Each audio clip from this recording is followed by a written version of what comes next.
This video is not about whether adding this 10-second cooldown to equipping food and potions is in fact a good change for Albion or not. For this video, let's accept together the fact that this change is made and discuss which strategies, items and weapons are benefiting the most from it and how it is changing the PvP meta.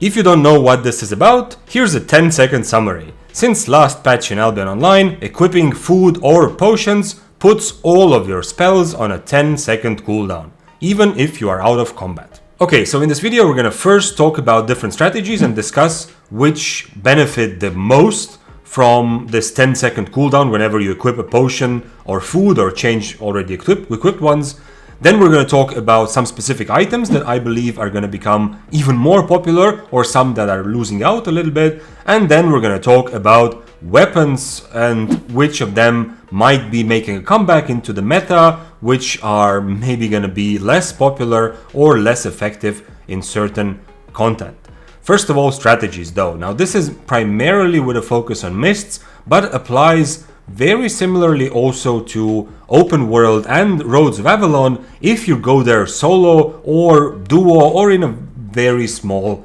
group like maybe 3 people, then you will find some of the things apply there as well, but primarily for mists. Now the new 10-second potion change is a pretty big buff to 2 pretty specific strategies at the 2 extremes of the spectrum of different ways to play. So one strategy that is clearly buffed by this new potion change and essentially an inability to really switch potions when you're already in a situation is the very high IP strategy. We're talking about 8.3, 8.4, which is where you are in almost every situation or most situations you come across, you're gonna have an IP advantage, and when you're relying on this sort of strategy, you are much less reliant or require much less to be able to choose a potion essentially, since you have a big advantage as well. And in fact, before this potion swap, before this change of 10-second cooldown, I mean with the potion swap, as an 8.3, 8.4 player, you would attack someone if your strategy is to consistently attack maybe 200 IP lower opponents. Then some of them will choose to run away and some of them will choose to fight back to try to kill you. And that's normal, of course, depending on the enemy's experience, build, the situation they're in, all those things. Now, with the new 10-second cooldown change, a lot of players who would like to run away will no longer be able to do so because they don't have a choice to swap in an invis potion. And a lot of the players that would like to fight back also will not be able to do that because they don't have a choice to disengage, swap their food, as well as, just simply equip a healing potion to react to your attack. Which means that you're going to find more situations where you will be able to essentially abuse your IP advantage because your enemy has less or has fewer tools to handle the situation and the pressure. On the other end of the spectrum, very low IP approach and very low IP budget strategies also benefit because usually if you're playing for any of the meta 4.1 builds, those rely much less on the versatility of different potions and adapting to the situation and are regularly played in a more straightforward way. You go with 4-1 dual swords, you just equip gig pots, you press everything you have, including your gig pot, and you hope that your enemy dies before you, essentially. So not having access to different potions depending on the situation hurts very low IP strategy a lot less, and in fact benefits the new 10-second rule benefits if you're going in very low IP, because a lot of the attackers who previously would have had different tools to take the fight and kill you now will be more careful and will not have those tools. So if, for example, you go in 4.1, you get dismounted by a tier 8, that tier 8 now has to make choices. They're probably not going to be able to throw a poison, so you have more chances to get away. But also if you decide, they used everything to dismount you and you want to fight back, there's a much bigger likelihood that that tier 8 player is going to have an invis pot pre-equipped because they in turn are afraid to get ratted or attacked by a higher IP player, and so you have a better chance of fighting back. And so in general, I believe that this change is going, and it's already kind of happening, but it's gonna push us back to the mists where most successful strategies are either very low IP ratting approaches mostly, or very high IP gear crushing essentially from 8.3 and 8.4s. Which isn't to say that tier 7 and tier 8 are not profitable, they're still very good if you want to make money in the mists, but those tiers are impacted the heaviest, negatively at least, with this new change. Next up, one big strategy that now I think is going to have a resurgence in the meta of the mists, and it's also going to have some spillover to Roads of Avalon and Open World, is the hyper mobility approach to PvP. Now, in this new situation where most of us have to choose between either a fighting potion essentially or an invis potion, the hyper mobile builds that can very safely assume that they're going to get out of almost any situation come up on top, because for them the choice is much simpler. If you're playing a Bloodletter or maybe Battle Bracers, for example, as some of those hypermobile options, you don't really have to worry that much about not having an invis pot equipped, and you can run around with a healing potion, and so you'll be more likely to get good fights, to be ready to react defensively or to take advantage of an aggressive situation, because you don't have to worry about having that invis potion ready, meaning that you don't have to always take 10 seconds before a good fight and all those things, right? So I believe that we are going to see a bit of a resurgence of those hypermobile builds that have been nerfed over the last half a year. We're talking definitely about Bloodletters here. We're also talking about all kinds of gloves, primarily Fists of Avalon and Battle Bracers. We're talking about Frost Staffs, which can benefit from this quite a bit by not worrying so much about not having an invis potion, since they can get away from a lot of situations. We're talking mostly one-handed frost and chill howl, and I think even some double bladeds and great hammers are probably gonna make their way back to being a bit more actively played in the mists, especially combined with the fact that what I mentioned earlier, the highest IP bracket, the 8.3s, 8.4s, are kind of buffed with this change as well. Next up, let's have a quick talk about the items, and some of the items that I believe benefit a lot, or at least what I mean benefit is that they're probably going to become even more popular now with this new state of PvP, where it takes a lot of time to switch potions and you can't kind of be ready for everything. So first obvious one is the Assassin Jacket. It's already a very staple and one of the most popular chest armors in all of the mists, and also if you're going solo into the open world or Avalon. And it's gonna probably rise even more now, because it's one of the ways, or one of the chess pieces that gives you the clear two options. You can still swap yourself to Inferno for a brawl heavy fight if you need it. By the way, swapping to Inferno will give you a 5-second cooldown and not the 10 seconds like changing your food of potions. But you also always have that invis option, so it gives you some of what the invis pot used to be. You get, you're contesting an objective, you get into a fight, and then suddenly a rat rolls up, or an 8.3 player, you might still get away from most situations if you're on Invis on Assassin Jacket, if you have it ready. So it becomes even more valuable now with fewer ability, or with less ability to change to Invis pod. The second one, and which is another very popular jacket, which gains even more now, I believe, is the Mistwalker jacket. This one not so much replacing the Invis pod, of course, but it is kind of a replacement to what the Gig pod used to do. So a lot of different variable builds that became more viable thanks to the potion swapping essentially, which had been going on, now might feel like they need to revert back to a solid defensive like the Mistwalker jacket, because earlier if you played some interesting new build, you knew you had gig pots ready, so there were a lot of different matchups you could take and situations you could take just by equipping a gig pot, most notably against Fists of Avalon, against Curse Staffs. Now you will probably be better off having a Mistwalker jacket, which gives you once again Inferno for some matchups, but then one of the best defensives in all of the game for the other matchups. Next up, Undead Cape. Also, one of the already very popular items, is likely to become even more mandatory for any builds, I would say tier 8 and higher, because without having the option to switch to Invis pod, it becomes much more valuable to have that extra possibility to get away from a bad situation if you get ratted, ganked, or if it's just simply the fight or the situation of the fight changes. If you accidentally miss all your spells and something happens that you did not expect, then the Undead Cape will be more valuable because you have fewer choices to react to the fight in other ways.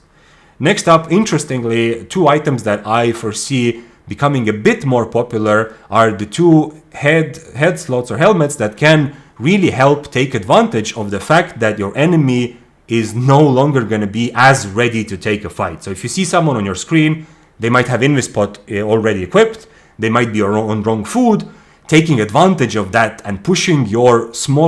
pushing this issue as fast as you can is a pretty big thing now, because if your enemy is not able to just equip their food and potion and react to you,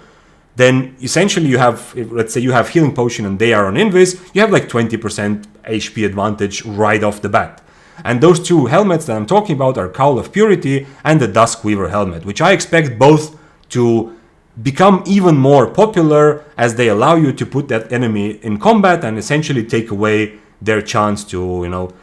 use this 10-second cooldown thing and go away, change their potions, prepare, and all those things. On the flip side of all this, though, there are some items which really started creeping into popular viable builds because the flexibility with potions and food made more different approaches to PvP possible and viable, essentially. And some of those items might now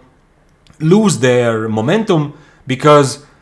the user of the item can no longer, substitute what they're losing out on with other means. So one example I see kind of losing popularity a bit are the Shoes of Tenacity, which are clearly a way of improving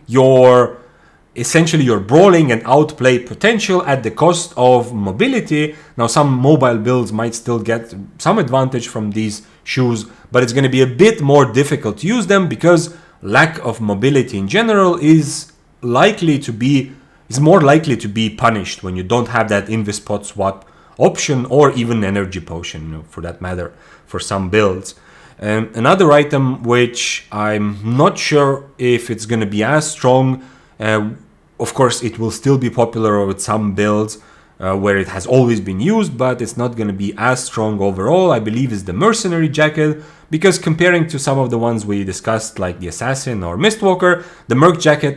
does have two options, Inferno or Healing, but both of those are kind of brawl heavy and both of those kind of commit to the fight. And once again, it's going to be a little bit less valuable to commit to fights when you don't have that Invispot option to go for. Now, I'm sure there are other items also that might get impacted by this down the line, but we're going to go a little bit this is a bit already too much speculation. So for now, let's move on to discussing some of the weapons and meta builds specifically, which have already and are gaining or losing based on the new potion change. And here I want to make 4 different points. Number 1, something already mentioned, is that hypermobility is definitely back on the rise. Bloodletters gloves, even double-bladed, frost staffs, great hammers, all of those that can quite safely equip a fighting potion and not worry about not having that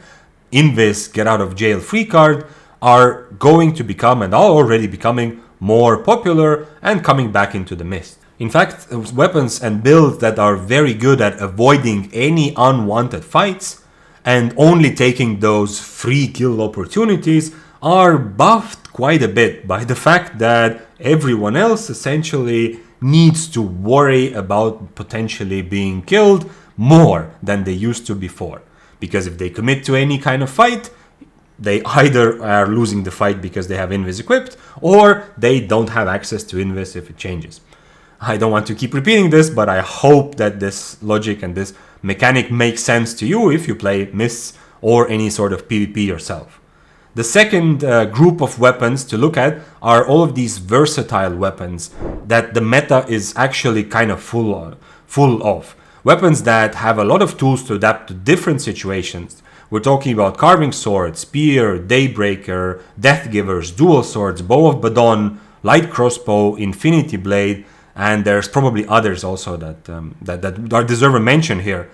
All of these weapons took great advantage of being able to solve all kinds of situations, including with their potion and food change. And they are going to be losing a little bit of that edge that they used to have by virtue of essentially having to commit to one potion and not being able to,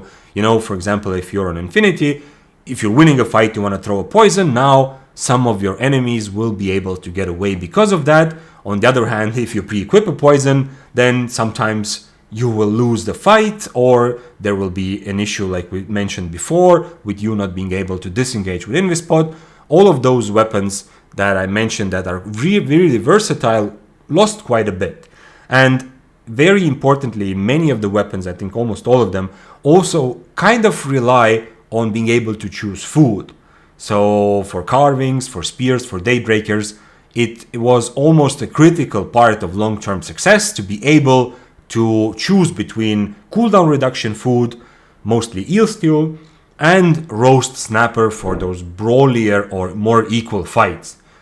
Kind of denying access to that choice on the fly means that a lot of those weapons lose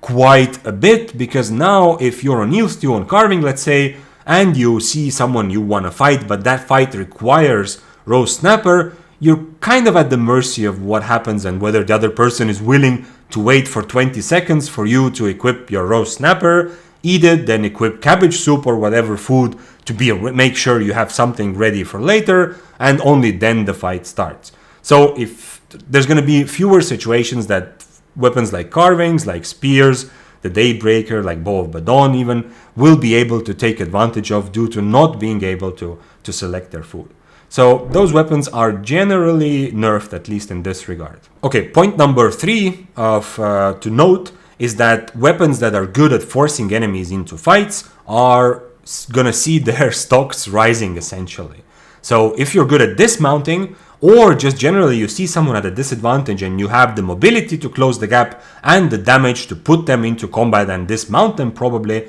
then those weapons are gonna shine more, because so many more people that have the tools to fight you in theory are not gonna be ready to take the fight, because they will be on Invispot quite a lot of the time. If we're talking about mid-tier, this is gonna be a huge problem and huge kind of pattern that I think we are already seeing and we're gonna see even more. So Carving and Infinity and Death Givers are weapons that are pretty good at dismounting and will benefit more from this, but also some of those hyper mobility or just very mobile builds, gloves, so Fists of Avalon, Battle Bracers, Frost Staff, Chill Hull, those weapons I believe are going to see a decent boost in this regard, that if you get aggressive, you will reap the benefits of your enemy not being able to adapt to the situation. And finally, there are some weapons and builds which I believe benefit greatly from the fact that fewer and fewer or your enemies will have or will be able to use the necessary potion to defend against you, and this is primarily talking about the Gig Pot. And yeah, sure, you can still do this, if you have this 10-second cooldown, you see that the curse wants to fight, you run away, you take your time, you equip a Gig Pot, but there's going to be more and more situations where people either don't even bring Gig Pots because they don't want to do this 10-second juggle all the time, but rather will just equip Invis Pots and then have healing pots ready to swap to, or there's going to be situations where people have Gig Pot with them but don't have an opportunity to swap to it and think, okay, whatever, I'm just going to take the fight anyway. And there's a selection of weapons that benefit very strongly from the fact that your enemy doesn't have access to that extra defensive, and that is Fists of Avalon, against whom the Gig Pot is absolutely amazing, both preventing the knock-up from me as well as just answering the telegraphed burst of damage. There's the One-Handed Curse, and in fact maybe worth mentioning that all curses benefit from the idea of more and more people having an Invis Pot, because that curse staff really doesn't struggle. If you keep stacks on your enemy, they will never be able to use Invis. The fact that they have less HP or they cannot Gig Pot is going to kind of benefit all curses, but especially the One-Handed Curse should really win from the fact that fewer people will be able to click their Gig Pot. And also Fire Staffs are deserving of a mention. Number one, for a one-handed fire, of course, the E, which is kind of telegraphed, and a decent burst of damage, but also it means that firewalls are on average going to be much more reliable, because fewer and fewer people will see a firewall and then open their inventory, click Gig Pot, and just walk over it to kill you. So all in all, to summarize this little video, the 10-second cooldown change, I believe, is a pretty big change and is having deep impact on the meta already. Now, as I promised earlier, this video is not about whether I like the change or whether we should encourage this change or not. It's a fact of life for now. It happened, and so some of the impacts that we are already seeing, and I believe we will keep seeing, is the resurgence of high mobility builds, of weapons that are able to aggressively force enemies into fights before those enemies are ready, and also weapons that can sometimes take special advantage of the fact that there are fewer tools against them necessarily from most opponents that they face.